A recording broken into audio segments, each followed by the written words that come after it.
hello everybody. This is Epsilon144. I'm going to teach you how to make the whammy bar effect that you see on electric guitars, but on a synthesizer. The synth, it should have some kind of pressure sensitive pads in order for it to be as good as it can be. I know other MIDI controllers like the Q Neo are pressure sensitive as well, so you can use that. But the MPD series, 26, 32, whatever, those will work fine. Just plain MIDI keyboards with just keys on them won't work unless they're pressure sensitive keys, and I don't know if any of those exist, and if they do, please let us know. But there are MIDI keyboards that have the pressure sensitive pads built into them. They're the smaller MIDI keyboards and bigger ones as well, but they have pressure sensitive pads that you can press on them. So basically what you're doing is you're messing with the frequency of the synth as you press harder and softer on these pads, if that makes any sense. I'll demonstrate this real quick so you'll see what it is, and then after the demo I'll teach you how to set it up and get it working with your MPD, with your Q Neo, whatever kind of MIDI controller you're using. And this is through FL Studio, but if you have a different DAW, try to follow along and do what I'm doing in your DAW, because they're all the same pretty much when it comes to the ideas behind them. Alright, so here's the demo of what is going to sound like and what's happening.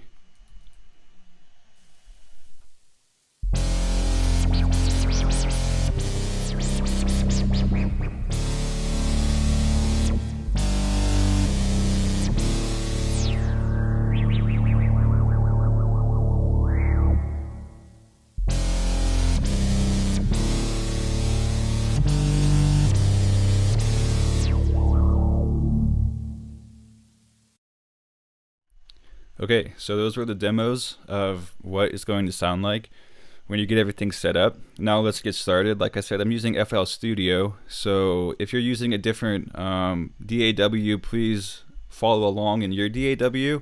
I have some stuff here set up, and I can bring it into full screen mode. Let me do that real quick for you. Bring that back, and let's go into full screen. And then, well, that's Ableton. Let's go into FL Studio here. Alright, so everything should be coming through. Let me test it real quick. Okay, cool. So we have some signal coming through. And basically what we're doing is you want to take your synth and you want to find the frequency knob on your virtual synthesizer. Alright, and you basically want to attach that frequency knob by right-clicking on it and going down to link to controller. See how that's checked right there? You want to go down to that and link it to your controller, okay? And then link it to your pads. So as you press the pads are going to activate this. So as I press the pad here, see how that's working?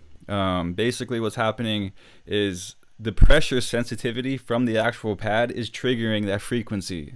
Alright, so instead of putting the frequency on something like this, you can see the amplitude thing, or what is that? I don't know if that is the amount for the envelope. This is the filter envelope amount. You see how that one, that's on an actual, I'm using a knob for that, like the way you're conceptually supposed to do it, but I switched it up and actually put it on the pad. So now this frequency thing, as I press and release pressure on the pad, that's basically how the frequency is flipping around, and that's super cool. You can add the beat to it, and then I can't actually hear it right now, but I can't hear it because I'd get feedback if I have these speakers on in the studio. So I just have everything turned off, but still going through. But anyway, that's how you do it. You want to link that frequency knob. If you can find the frequency knob on your synth, you want to link that frequency knob to the pad. Alright, the actual pressure sensitive pad,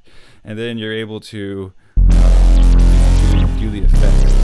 Alright, so just by releasing pressure, pressing harder, and releasing, pressing harder, and speeding it up, etc., and doing that. So that's really a secret.